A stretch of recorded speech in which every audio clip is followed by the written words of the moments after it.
இங்கே எந்த ஒரு விவசாயியும் மற்ற தொழில்களை கேவலமாக பேசிட்டான், ஏளனமாக பேசிட்டான் அப்படின்னு நீங்கள் பார்த்துருக்கீங்களா? பார்க்க முடியாது. ஏன்னா அவனுக்கு தெரியும் உழைப்புடைய அருமை எப்படிப்பட்டது அப்படிங்கிறது. இங்கே விவசாயத்திலேருந்து ஒருத்தன் வேறு தொழிலுக்கு மாறி போகிறான் அப்படின்னா என்ன காரணம் அப்படின்னு இங்கே எந்த தலைவர் பெருமக்களாவது ஓப்பன் டாக் பேசி பார்த்துருக்கீங்களா? பார்க்க முடியாது. ஏன்னா அது அவனுக்கு தேவை கிடையாது. விவசாயத்திலேருந்து ஒருத்தன் வேறு தொழிலுக்கு மாறி போகிறான் அப்படின்னா அதுக்கு ஒரே காரணம், இந்த விவசாய தொழில் மூலமாட்டு தன்னுடைய பொருளாதார தேவைகளை பூர்த்தி செய்ய முடியாது அப்படிங்கிற ஒரு பட்சத்தில் தான் அவன் விவசாயத்தை விட்டு மாறி போகிறானே தவிர இங்கே வேறு எந்த காரணமுமே இல்லை. விவசாயத்தின் மூலமாகவும் தன்னுடைய குறைந்தபட்ச தேவைகளை பூர்த்தி செய்ய முடியும், சமூக அந்தஸ்தை அந்த மரியாதையை பெற்றுக்கொள்ள முடியும் அப்படிங்கிற ஒரு ஒரு ஒரு ஒரு பார்வை இங்கே பொதுமக்களுக்கு ஒரு புரியக்கூடிய தன்மை இங்கே வரணும்.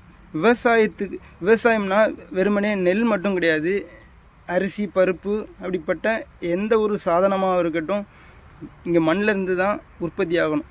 இங்கே மற்ற எந்த பொருட்கள் எடுத்தாலும் உற்பத்தி செய்கிறவன் அதனுடைய விலையை தீர்மானிப்பான். ஆனால் இங்கே அப்படி கிடையாது. விவசாயத்தில் ஒரு விவசாயி வெம்பாடுபட்டு அவன் உண்டு பண்ணக்கூடிய ஒவ்வொரு விளைபொருளையும் தீர்மானிக்கக்கூடியது இங்கே வேறு யாரோ ஒரு தனியார் முதலாளியாக இருக்கிறான்.